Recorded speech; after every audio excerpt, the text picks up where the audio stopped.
Paloma Verde CBD is your one-stop shop for all things CBD related, and that is because Carlos and Vanessa, the owners of Paloma Verde CBD, love this show. They support this show, which means you guys, as listeners of the show, get a discount. Discount code BUCKBUCK at checkout. Get you 20% off of your order. And like I said, it's because they're wonderful. They're like-minded, and they're giving you amazing products. They've got all kinds of stuff. Like I said, all things CBD related. They've got CBD salve, the CBD tinctures, CBD soft gels, CBD gummies. They've got a sleep bundle, a CBD sleep bundle to help you guys who have trouble sleeping. I know that's widespread these days. Well, look no further than the sleep bundle at palomaverdecbd.com. And now I'm going to tell you a personal story that happened. And a lot of you guys are familiar with my friend, your friend probably, Tommy Salmons, that hosts the Year Zero podcast. His beautiful, wonderful wife, Beatrix, was experiencing really bad hand pain, like carpal tunnel style. And he reached out and said, "What's that stuff you raved about from Paloma Verde?" And I said, "Well, Tommy, it's the Cool Menthol Sports Cream. It's the best pain-relieving cream I've ever used." So, lo and behold, he gets it. He puts in discount code BUCK at checkout, gets him 20% off, gets his lovely wife this cream, and he tells me the other day, "I've got one problem with their business model over at Paloma Verde CBD. It's that they're not going to make enough money." She used the cream one time, and she was healed. So now what do we do? You know, how are we going to keep supporting Carlos and Vanessa over at palomaverdecbd.com? I said, well, if the products work that well, I suppose that's a good problem to have. And like I've mentioned before, my dogs, my French bulldogs, Lux and George, love the CBD dog chews and the pet CBD tinctures. Just go to palomaverdecbd.com, search around, buy a few things, and type in promo code BUCK at checkout for 20% off of your order. Let's get to the show. You are now listening to the Counterflow Podcast, a place for dissonant voices and unapproved opinions. You get split in fucking half, but I call him the hologram graph. But I am the center inside the placenta of math. You clash with cyanide gas and die fast. Rhythmical equivalent of solids, liquid, and gas. We smash your sinus with the power of Lord Titus. But I am the virus inside of the iris of Cyrus. Here is your host and humble narrator, Buck Johnson. Welcome back, you guys. Welcome back to the Counterflow Podcast. Great to have you with me, riding this week once again. And thank you guys for the positive feedback. I got a lot of good feedback on last week's episode with Dr. Mark McDonald. I figured that would be a possibility because, he was excellent on that show. And so I think this episode's the perfect way to follow up that episode. And because we're going to get into some of the same topics on men and the way things are with men today and versus how they were, and women in the spirit of nihilism that fills modern society. I mean, that is definitely the spirit of the modern age is nihilism. Why have we arrived here? What's going on with men and women?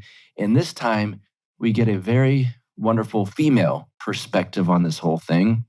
Julie Mastrine is with us. She started out as a hardcore left-wing feminist in the Bay Area of all places. And she's going to detail what was going on in her life, what led her to that, what led her out of this kind of stuff, the way things made her feel versus the way they were supposed to make you feel, proud and independent and fierce and strong, like they tell you, right? Well, we shall see. And so as she details her journey from that world and worshiping in the New Age spirituality world and all of these kind of things, along the way, we kind of detail, again, some of the themes that Mark McDonald and I spoke on last week between men and women and why things are the way they are. So I think you're going to find this, like I said, the perfect follow-up to that show last week. Julie Mastrine's here with us. It's her first time on the show. She's going to get to her intro here up top. I'll just tell you, she's a writer and online marketing professional who's passionate about being a responsible member of the media. Imagine that. She believes in promoting critical thinking and traditional values. And I'll just let her tell you because she does it in a much more articulate way than I could, of course. Julie Mastrine, welcome to the show, ma'am. How are you? I'm good. How are you? I'm excellent. I'm excited to do this. I've been recently discovered a lot of your content, and I'm so excited to get to have you on because you're quite good. Your story, and I always say I don't like the word journey, and then I use the word journey. But your journey is interesting, and along the way, we can extrapolate like your change of mind, your change of heart, your outlook on things, politics, religion, so many things. So that alone is basically an episode. This is your first time on my show, so I'll let you give your own intro to my audience. Whatever you think they should know about you, tell them who you are, what you do, and all that kind of thing. Yeah. So, I am a writer, probably first and foremost. I'm a writer. I do a lot of work around for allsides.com, assessing media bias and writing about media bias. I am an Orthodox Christian. And gosh, I'm trying to think of what else is relevant for your audience. I have a twin sister. I'm a fire dancer. So I'm kind of into circus arts.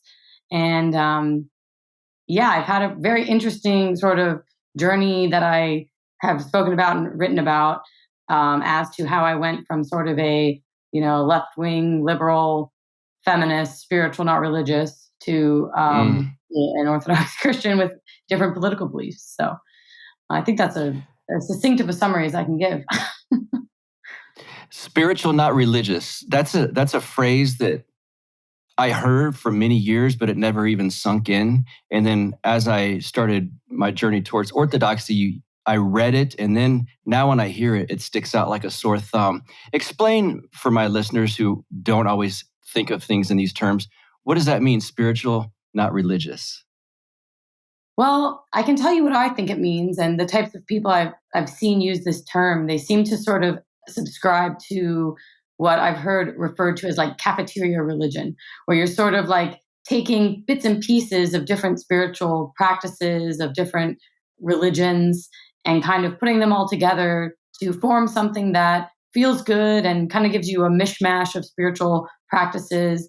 But there's no dogma really. There are some maybe beliefs that are shared amongst the spiritual, not religious. You'll hear them say things like, we're all one, or, serve yourself, find what serves you. These sort of ideas that the spiritual path is really about, self-actualization, or attaining a sort of like sense of peace and non-attachment about the world. There's a lot that really goes under that umbrella, and I think a lot of individuals would have different ways that they would describe what they mean when they say that they're spiritual, not religious. But for the most part, what I saw with people and how I was, expressing my spirituality when I was spiritual, not religious, was really through these sort of like new age ideas and practices. There's a lot of things that go along with it: meditation, yoga, often like psychedelic drug use, things like that. You said you started politically on the left. Were you like entrenched in leftism? Was it kind of your ideology was your person at that point? Yeah, I really got pulled into like feminist ideology in college, and largely through using the internet. There were a lot of feminists online. I was growing up in this small mountain town where people didn't really talk about politics, and I found all these smart people online talking about politics, and they seemed to really know what they were talking about, and a lot of them were feminists. So I got really pulled into feminism and feminist activism, especially in college, where there were a lot of like older female professors who would really encourage that and really kind of nurture that in young women who were interested in it. And my politics were very on the left. I'd say socialist, anarchist, thinking that certain traditional ways of being or ordering our society were wrong. I was very progressive and thought that a lot of these structures that I thought were outdated or needed to be dismantled. And that's kind of the prevailing idea on the left, is that we have to get away from some of these like traditional ways of society being ordered.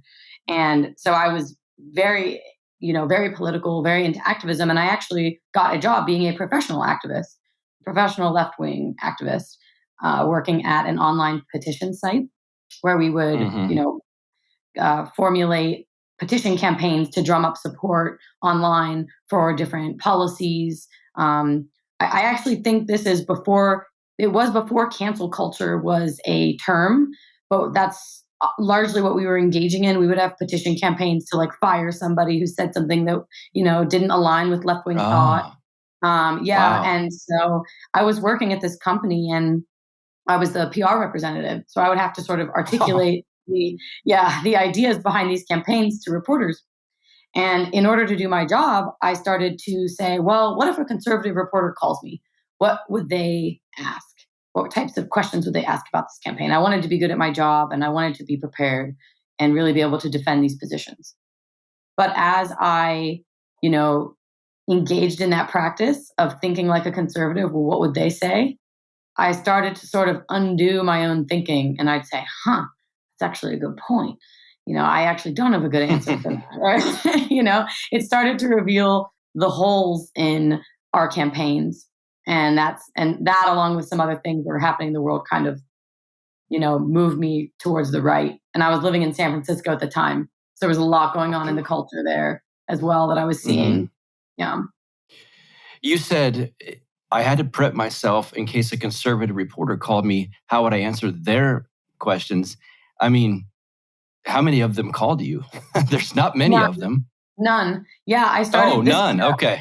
I mean, almost never. I think once I remember somebody calling and having some questions about one of our campaigns around the Me Too movement. And he said, well, why didn't it matter when, Bill Clinton had these allegations? There wasn't this, whatever. I could tell he was a conservative, but that was just once. And Okay. And that was when I started to realize that the media was really biased because they weren't asking the tough questions. Because even if you are a liberal reporter, you should be asking the tough questions for when it comes to political campaigns, right? And getting at the other side and exploring it from all angles. What would it mean if this policy were implemented? Or, what's your thinking behind this? And just really asking those difficult questions. And that was never happening. And I started to realize that the media was very left biased. And the majority of reporters already agreed with us. And so that really started to get me interested in the issue of media bias. And now that's what I do for my career is I write about media bias and help to do media bias auditing and make people aware of this. That's an awful lot of self-awareness. It seems like more so than many people. Maybe I'm being biased on my own right here, but no pun intended.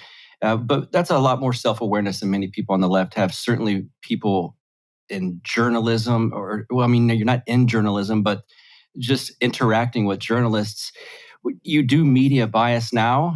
What percentage of it would you say of big media, let's say, not like niche podcasts and whatnot, but large media are biased to the right? Oh gosh, very few. They exist, but an interesting thing about media on the right is that it's often not doing original reporting. So like we at All Sides recently did an analysis of the bias of reporters attending White House press briefings. So there's a press briefing room at the White House and reporters are given assigned seats. And we did an analysis of the bias of the outlets that those reporters, are a part of. And it was heavily on the left. So even the information that you're getting from the White House is being filtered through reporters that are aligned with media outlets on the left. And I don't remember the exact numbers. It's on our website, but it's, I think like 14% were from right-wing media outlets and the rest were on the left. And then we've done we've done bias audits of, Google News. When you Google keywords, what media outlets does Google suggest that you read about that story from, and those heavily lean left. So even like it's baked into our technology as well, where Google will just show you top media outlets and they tend to lean left. So yeah, it's a landscape that's really leaning one way, and I think that can do a lot of harm when people don't get those other perspectives. They can't even imagine another way of thinking about things because they're always getting a left-wing perspective. Yeah, it's the left-wing perspective from where I sit is basically at this point the national voice. I mean, that's really what, if you've got a person that wakes up, doesn't particularly dig into things, turns on the news, turns on the radio, hears what they hear, they're for the most part going to have a left-wing bias to them. I mean, that's just how it is. You have to kind of dig to find anything further than that. I want to get to your San Francisco days. I believe that's when you were into, again, maybe spiritual, not religious, but the new age type of stuff. Is that correct? Yeah, that's correct. Really, the sort of new age spirituality is the dominant culture there. It's really not okay to be a Okay. Christian in San Francisco. I think there was even a Silicon Valley episode. I don't know if any of your listeners have watched that kind of poked fun at this, where like if you come out as a Christian in the Bay Area, it's like, oh my gosh, it's such a scandal. So it's a very heavily, it's a spiritual place. People are very interested in spirituality. They're very interested in spiritual practices, but there's no doctrine or dogma like Christianity provides that would help to guide your life in a way that would orient it towards the good. And tied up in this spirituality is this sort of ethos of individualism, right? Mm-hmm. So these ideas that you should do what serves you, always serve yourself, right? Make sure that you make choices that serve you rather than, the Christian way is to serve others, right? So, serving yourself and kind of there's kind of this like dominant culture of spirituality that isn't really grounded in Christian tradition. And living in San Francisco, I started to realize that the way that a lot of people were living was really toxic, and there were a lot of social problems there. So lots of problems with drug abuse. Even people who were housed, they weren't homeless, would often be, engaging in a lot of drug use.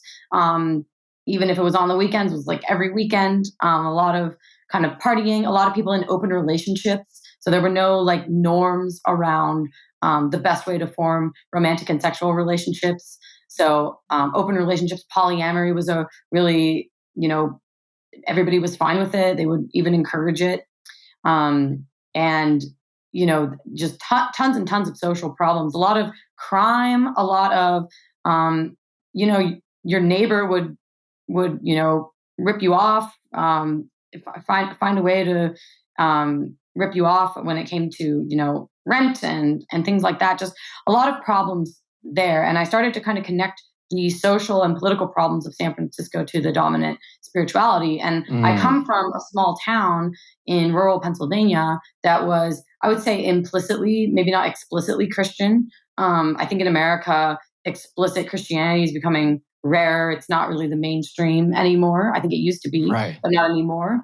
So I come from this small town that people like to say is, 50 years behind socially, right? It's just kind of in the middle of the woods. And there's this implicit Christian culture here. But I was able to, growing up there and then moving to San Francisco, I was able to juxtapose the two. And I was like, well, people where I come from, they're in monogamous relationships. They form families.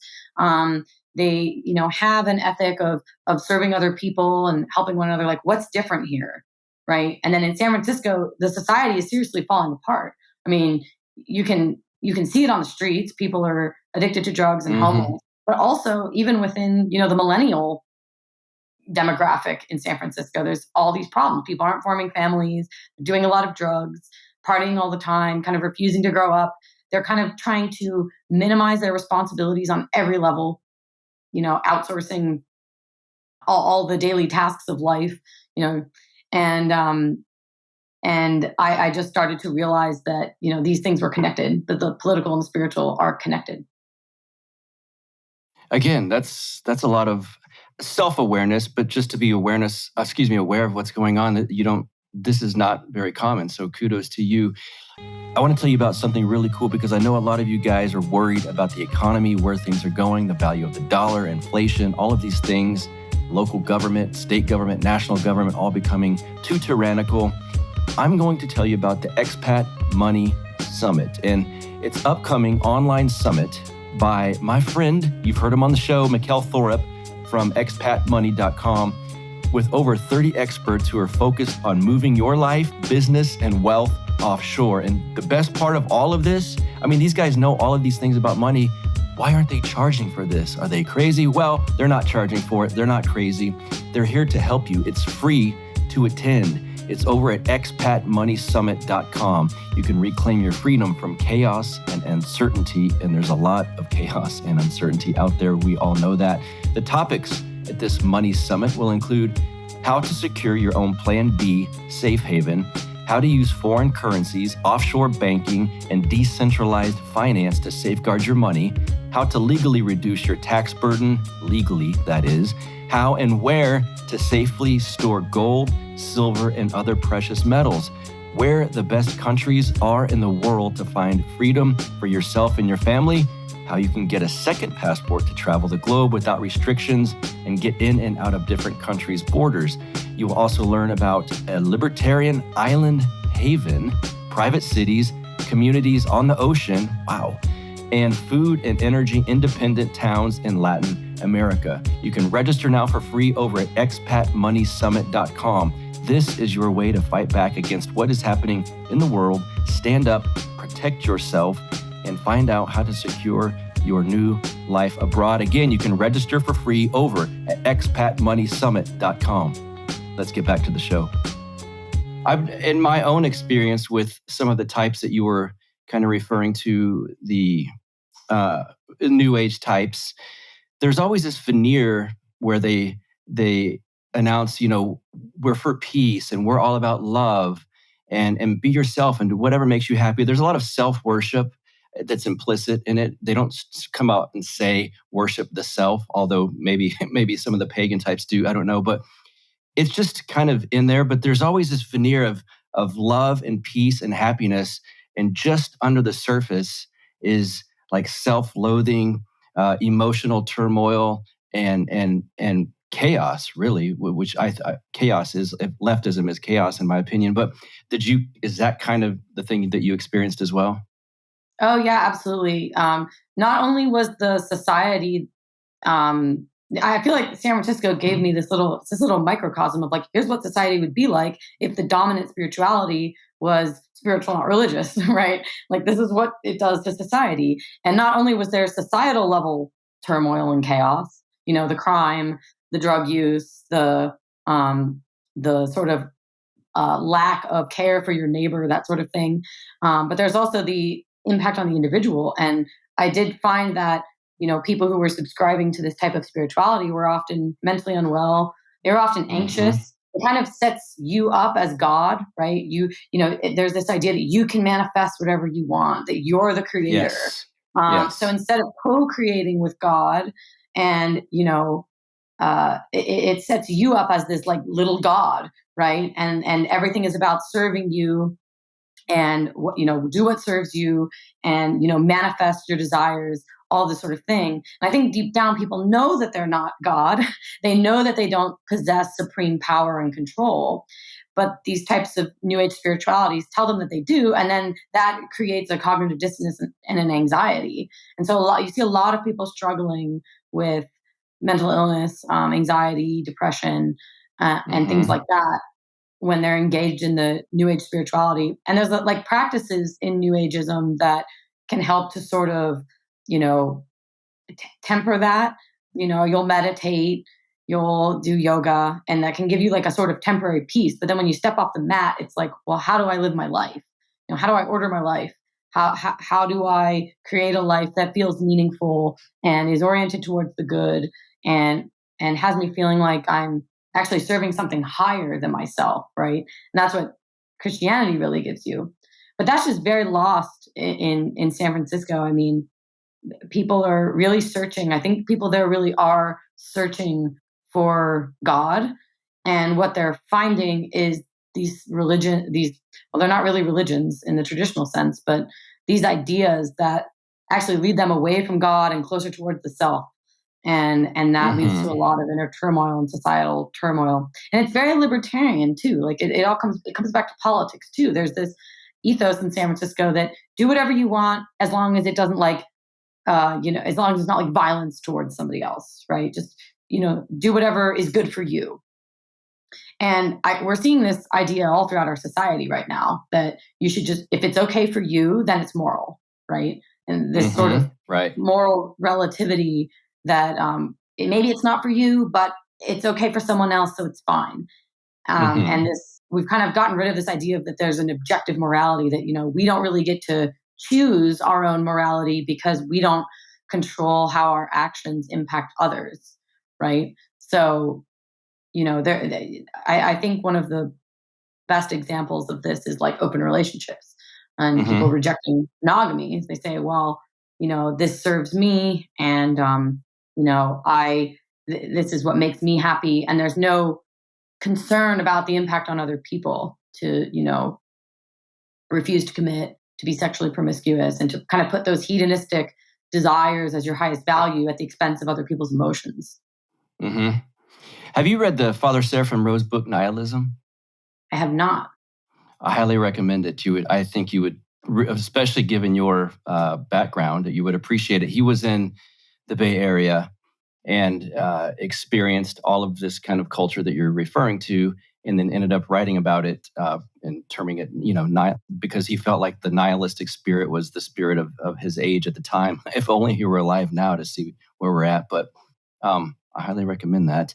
You said, I've heard you say in another show, and you somewhat alluded to it earlier, that you've had experiences back in this time we're referring to that made you realize there was indeed a spiritual realm. Yeah, so this is I can explain that a bit. Whenever I was in college, I was not really spiritual at all. I was just like, purely looking at the material level of society, which I think informed me being a socialist, because I thought, if we could just, pull the right levers and make sure everybody has what they need materially, through government redistribution, then everything will be fine, right? And that's just a purely materialist angle. It presumes that, if we all had housing and water and this and that we would just be okay. But we know that, very wealthy people that have everything are often not spiritually okay. And we see this in celebrities a lot. Some of them are very mentally unwell. They have addictions. They commit suicide. There's all these things. But the experiences that I had that made me realize there was a spiritual realm was connected to psychedelics. It was just kind of these experiences that made me realize there was like undeniably something beyond this realm, beyond what we see. And that's kind of what led me into the New Age. And it's something that, I think it's good that I had these experiences that made me realize that there was a spiritual realm, that, the world is not all that meets the eye, right? But it was a long journey from there to find my way back to Christianity, which I think is the, correct or the best container for, helping us to, navigate spiritually. You said, obviously, some of my audience will know this, and you alluded to it again earlier. You have a twin sister. Was she with you through these steps? Yeah. We went through a lot together. We were separated for a little bit of time when she lived in Washington, D.C., and I lived in San Francisco. But we were kind of experiencing really similar things even when we were separated. And that was just, like a 3-year period. She was also seeing a lot of these same cultural issues in Washington, D.C. that I was seeing in San Francisco. The hedonism, the individualism, the ideas that people had that you should just serve yourself and do what's right for you, and try to limit your responsibilities and be as free as possible, freedom as the highest value.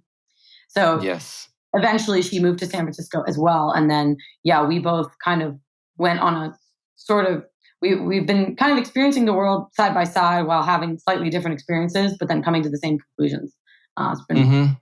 Yeah. That is really cool. And interestingly enough, you in San Francisco, her in DC, you're seeing this cultural decay and you're kind of witnessing things fall apart around you, yet you are among the richest people on the planet, in both, and certainly in this country, in both of those cities. It's interesting like that. Back to what you said about some of the rich people aren't spiritually healthy. Let's see. So your eyes started to open a bit towards, like I said, okay, things are falling apart around me. Where did you go next? Spiritually, politically, physically? Where was the next step? From San Francisco, from my time in San Francisco. And from the New Age experience. Yeah. Well, so, during that time I was, there was so much going on. It was, I was living in San Francisco and kind of starting to connect the dots that these sort of spiritual, not religious ideas were leaving a lot to be desired and leaving myself and people around me very unhappy. I was in a relationship with somebody who was insisting on an open relationship and kind of having to navigate the pain of that. And that felt very spiritually bad. And, then having to kind of work through like, why is that? Why did we have these traditions, these norms of monogamy? Like what do they do for society? And figuring out that, proper family formation requires monogamy and paternity certainty and things like that. So kind of all of that was going on. Jordan Peterson started to kind of come on the scene, and people were telling me to listen to him. Started to listen to him, and he really, helped me to see merit in biblical concepts. No one had ever spoken about the Bible in a way that really seemed intelligent, to be honest. I had gone to Sunday school growing up. I was raised Roman Catholic, but I always felt dissatisfied with my, education. I didn't feel like people could adequately answer a lot of the questions that I had. And so I had ended up abandoning Christianity. So Jordan Peterson really kind of pointed me back in the direction of Christianity. And my sister and I also decided that it was time to leave San Francisco due to all the social problems there. It didn't seem like a good place to invest for a future, right? You're never going to be able to buy a house. There's crime. There's all these things, social problems. So we left, and we actually ended up in upstate New York at a psychedelic art church. So we were kind of straddling the line between our sort of new age spirituality and becoming more Christian. And we weren't really sure what to keep and what to discard, right? Like what parts of the new age should come along with us, and what part, or should we shed all of it? We're kind of in this like, stage of transformation. And so we thought, well, we need a church, we need community, we need a place where we can regularly go and, worship the divine and, have a spiritual community around us. And so we went to an art church in upstate New York that's actually run by a pretty famous artist. And we saw the same problems there. Even though it was technically a church, and they would, talk about Jesus, they would also talk about the Buddha, and they would talk about these other religions. And their whole idea was that all religions are pretty much the same, that they all share the same, the same core. And so, this is a place where you can come and just, engage in your creativity. And it really was incoherent. It was not giving us what we needed. And we saw some of the same social problems there that we saw in San Francisco.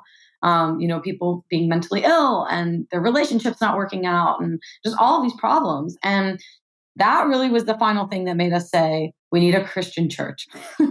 Like, okay, now we need to go find a Christian church, because it seems that if a community is not Christ-centered, there's a lot of these problems. The same social problems that we see in San Francisco, the same problems of the soul, even in individuals around us, people seem lost and unhappy. So that led us back to looking for a Christian church. And then that's a whole other story, which I could go into or not. If you want me to get into that, I can you right can. now. Yeah. Yes. This might be when you found a Protestant fella. Yeah, I did. I started dating someone that I met on Twitter who was raised evangelical Protestant. And he was really intelligent. He knew the Bible really well. And he saw a lot of these same issues that, even though he had never been a hippie like I was, or never been New Age or any of this, he really saw the problems in the culture without having had to live it. So I thought that was That's really good. really good. And he was also sort of dissatisfied with his non-denominational church and wanted to go check out churches. So we started dating, and this was right around when COVID started. So, oh, wow. Okay. Yeah. So we were like, just seeing the world become even crazier and, needing community, needing a church. So there were lockdowns. And then when things finally started opening up again, I went to a lot of Protestant churches with him, Baptist churches, independent, non-denominational churches, Lutheran churches. And it really exposed me to the different ways that Christians choose to worship, and also their different theologies. Like, I started to, when I went to these churches, I having been raised Roman Catholic, to me, it felt like something was missing. They didn't always do communion. There wasn't beauty in these churches. They looked very modern. There was like nothing visual.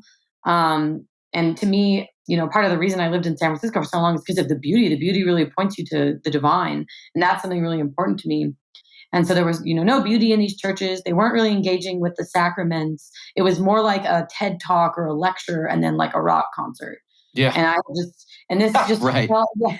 And something about it felt just really off to me. It didn't feel like I'd gone to church. It felt like I'd gone to like a Christian lecture. So eventually some folks around me and my sister were telling us, you need to check out the Orthodox Church. You need to check out the Orthodox Church. We didn't really know what that was. And we tried going to Roman Catholic churches, but we're kind of finding the same things where like they had the sacraments, they had beauty, but there was no sense of community. Like people would kind of take communion and then just leave. And that was my experience growing up as well, where it was sort of duty focused. Well, I did my duty. I went to church. Now I'm going to leave. Whereas a friend had taken me to an Anglican Catholic church of hers, and they had a coffee hour afterwards. And everybody would get together and they would talk and have fun. And there was a real sense of community around this church. And I thought, well, that seems like the right thing to do after church, to like be in community with other people. The world is hard. There's not a lot of people out there who are even thinking this way anymore. I'd seen enough of the world to see how, hedonistic it was, and just really wanted to be around people who were trying to be good and do the right thing. And so the Roman Catholic churches weren't really doing it for us. And then people were telling us to visit Orthodox churches. So we finally went to one, and our first experience was not very good. It was in a rural town in Western Pennsylvania that was just dying. And there were like 3 people at this church. It was like the priest and like a few other people. And this was just kind of in the middle of nowhere, Pennsylvania. And we were just like, the church inside is beautiful. It had all the iconography and was just such a beautiful church. But this was not a good first taste of Orthodoxy. And it was very ethnic and insular. So they did have, a social event afterwards, after the liturgy. And we went to it and no one talked to us. So, oh, wow. Okay. Yeah. So it was just a very ethnic group, a very tight knit, and in this, kind of dying rural town. And I don't think they were interested in newcomers.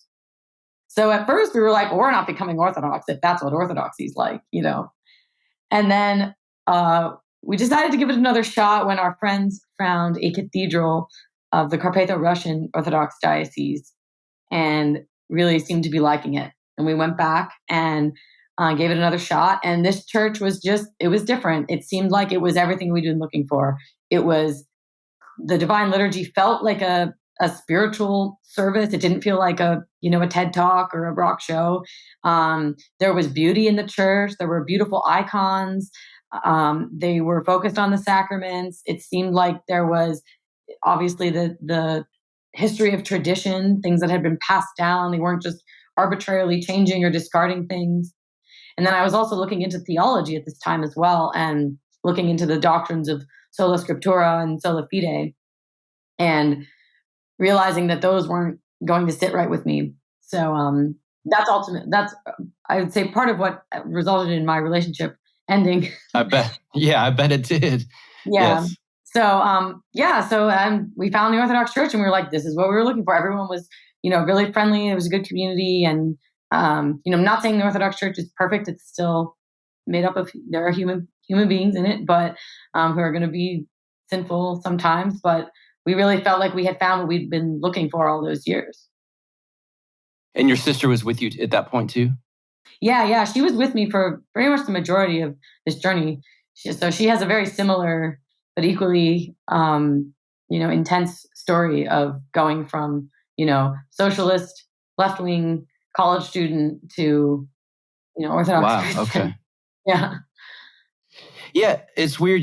It seems like when you were in San Francisco, you're living amongst the age of nihilism, I would say, the spirit of nihilism, and all these fashionable things that the media and the world pump out at you and saying, this is what's supposed to be like. This is what it's supposed to be like. These are the cool things. And there was this, like, instinctively you knew, okay, that's what they say, but something's not right here. Something is just not right.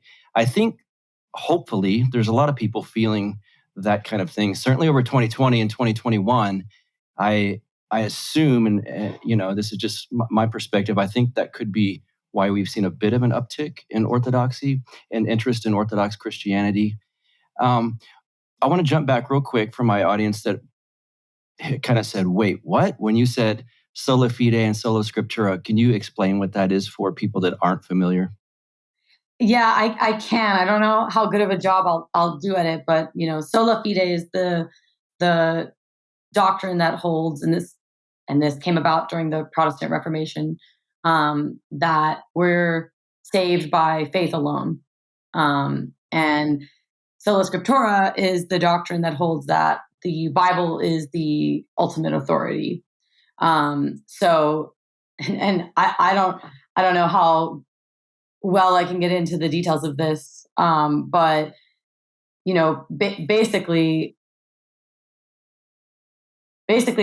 what I found was that whenever I was engaging with Protestant Christian thought, everything went back to the Bible. If it wasn't in the Bible, if it couldn't be pointed to in the Bible or justified through the Bible and the things that are written in Scripture, then we didn't need it. Whereas the Orthodox Church has a focus on tradition and preserving church tradition and church history. So the end result of what the church is like is very different. And for me, I just, felt in my heart that sola fide was not correct, and that, I'm really participating in I'm working out my salvation daily, that I'm always going to be at risk of falling off, right? Or falling away from God. And so this is something that I'm really going to have to focus on for the rest of my life. And also that, my choices and actions matter. To me, it often felt like sola fide, subscribing to that doctrine would cause me to not emphasize my own behavior and choices. And I know that's not what Protestants say, but it kind of, to me, felt like a different form of nihilism often. Actually, it was like, if I'm just saved just because I believe that Christ is my Lord and Savior, then like whatever I do after that doesn't seem to matter, right? So I took a different view of faith and works, and the way that the Orthodox Church talks about that issue. They don't separate them quite so much into this polarized thing, which Western Christianity is really accustomed to seeing faith and works as this like polarized thing. And the Eastern Church doesn't really take that view. And the way that, the church fathers talked about it seemed more in line with what I thought was the proper way of thinking about it.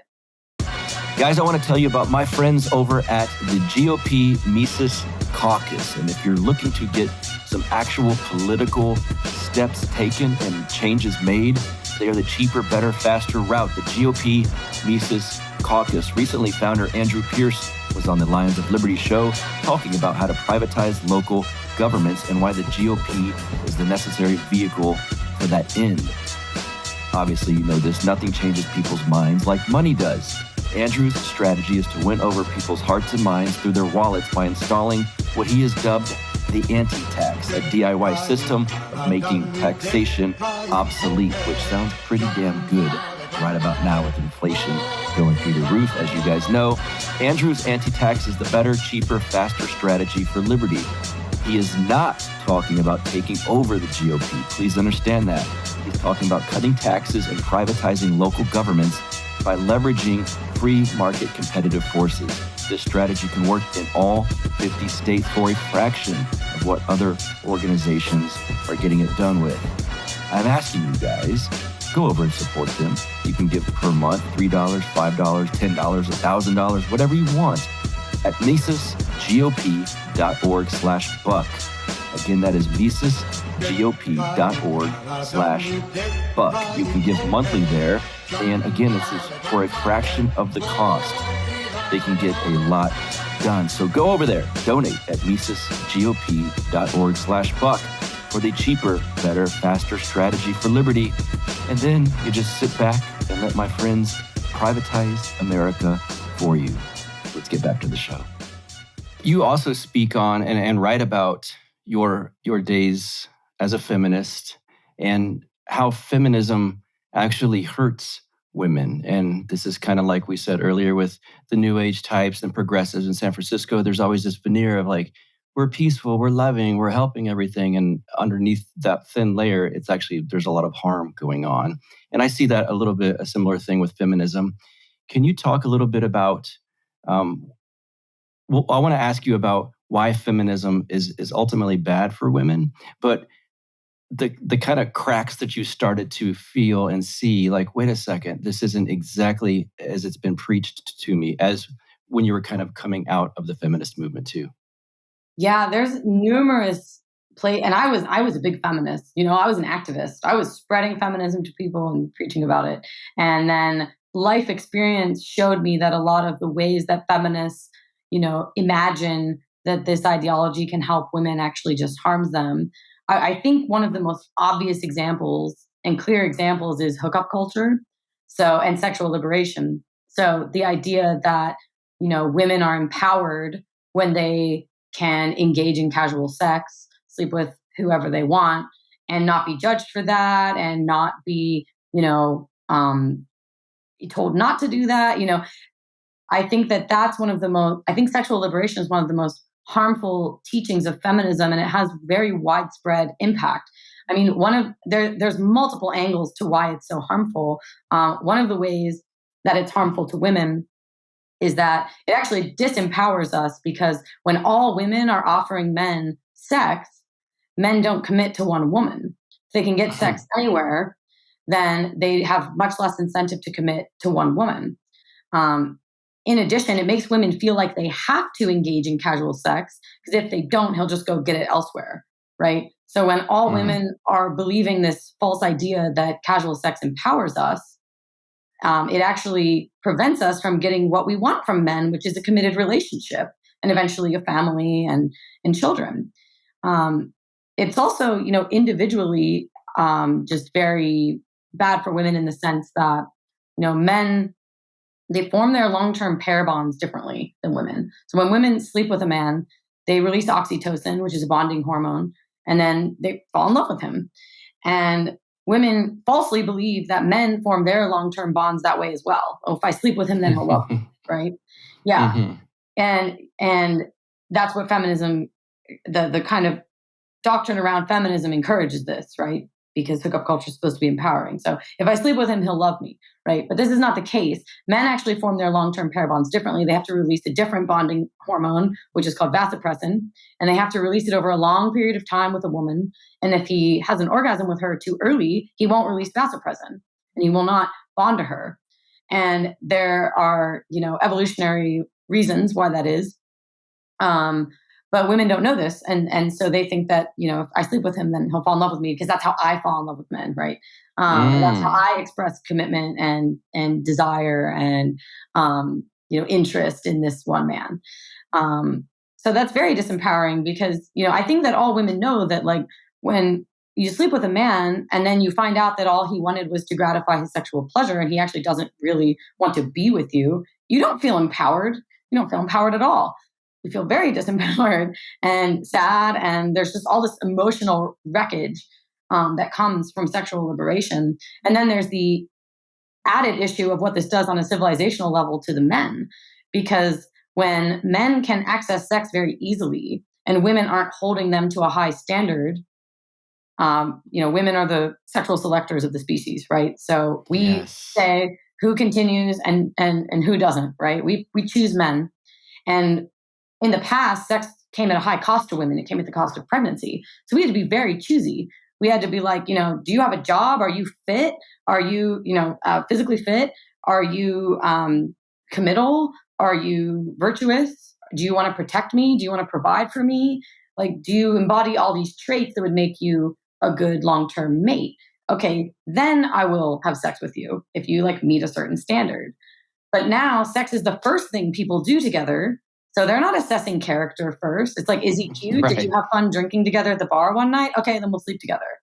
And so and then what's your name? Yeah, afterwards. Yeah. And so men have absolutely no incentive to better themselves. So then women look around and go, where are all the good men? Why are men like this?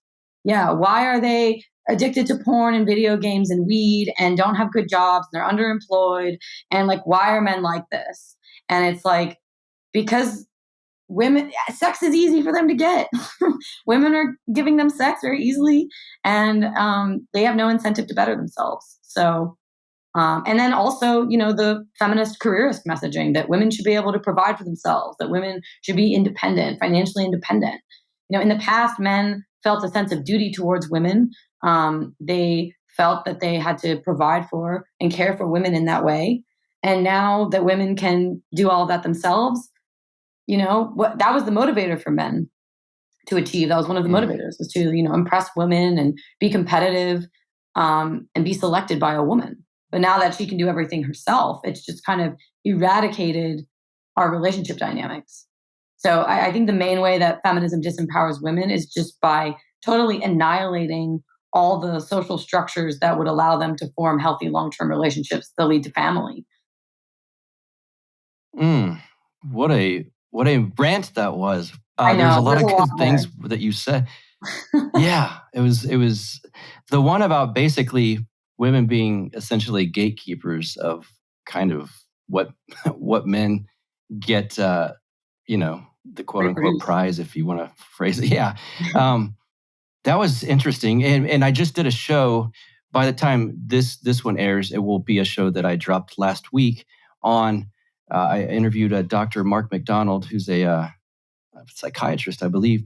And the episode was on weak men and angry women, and how it's a phenomenon that's ubiquitous now, unfortunately, but it's everywhere.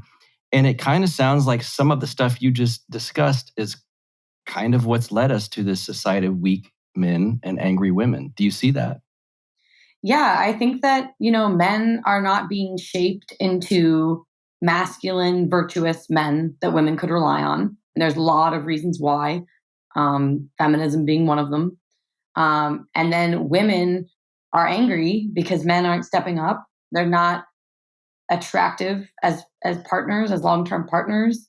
And women now feel and correctly judge that they have to kind of do everything themselves, have a career, take care of their well-being, their physical well-being, do everything themselves, and they're angry. And it's a little bit of a chicken and an egg thing. It's like, did feminism arise as a reaction to men being weak and unreliable and not dependable, or is the presence of feminist ideology causing men to react and become weak because women are basically saying they don't need them, right? It's hard to know what comes first, and these issues sort of feed into one another. And yeah, there's a lot going on there. Mm-hmm. That's interesting. The doctor himself used that exact term. It's, we're not sure if it's the chicken or the egg thing, which came first. Is there a spot that you describe yourself in politically now, or do you just not use terms for where you're at politically at all? I don't really use terms. I think that most people today would consider me a conservative, but I think that 50 years ago, I would be in the center. So. Oh, yeah, right. Yeah. Certainly. Yeah. Yeah. So who knows? Do you have any optimism as far as the next, let's say, 5 to 10 years in this country politically? It's tough. Sometimes it looks dark, but I do have some optimism. I have seen a lot of people who are very curious about what is going on with our society. Why does it look like such a train wreck? And kind of being open-minded enough to go down the rabbit hole and look into some alternative ideas that you just don't hear in the mainstream.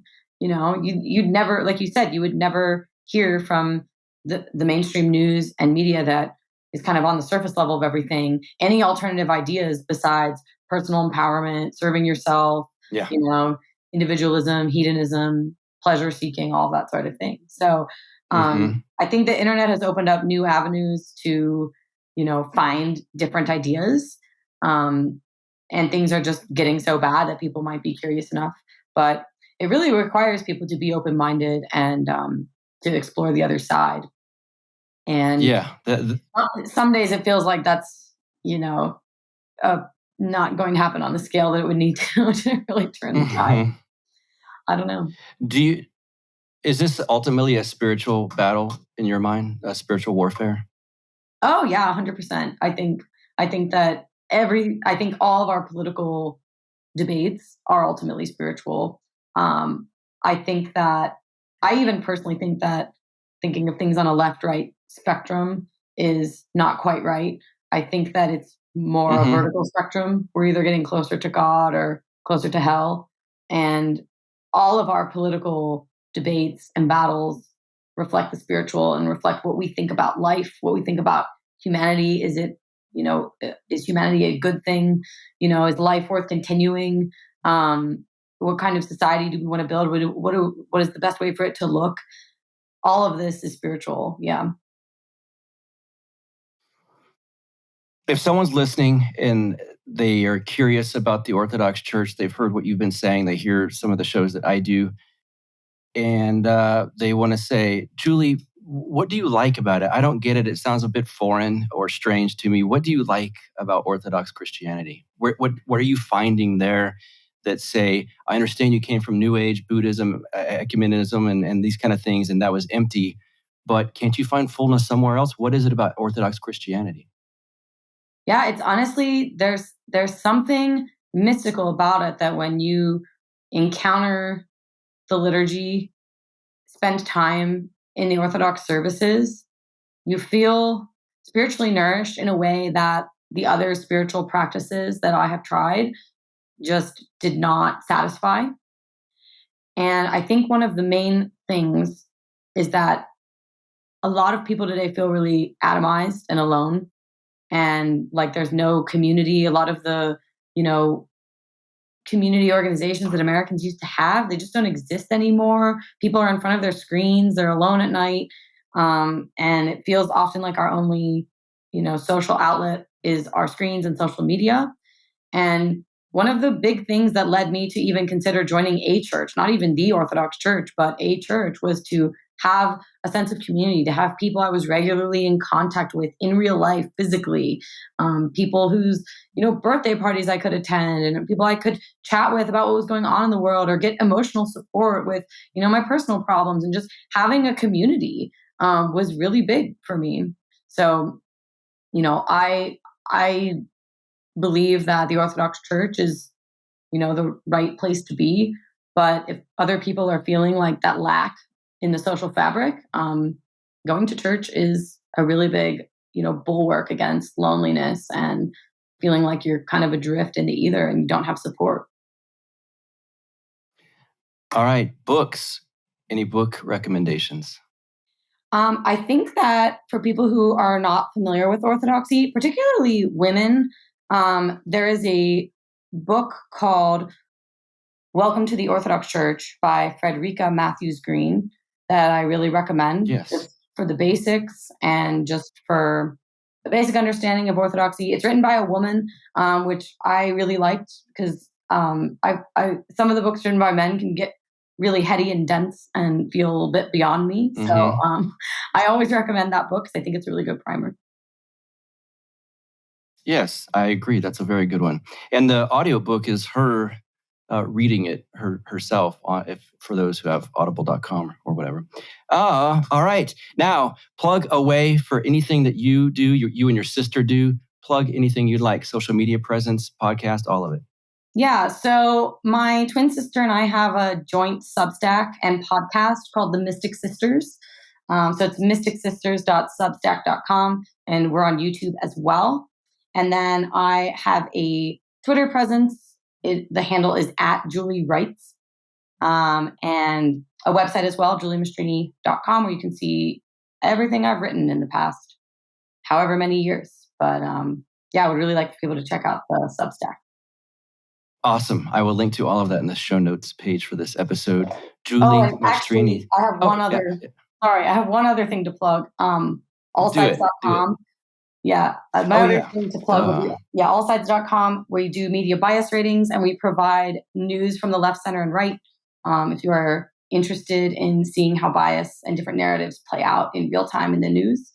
And you can even vote on our bias ratings and tell us if you think they're correct or not.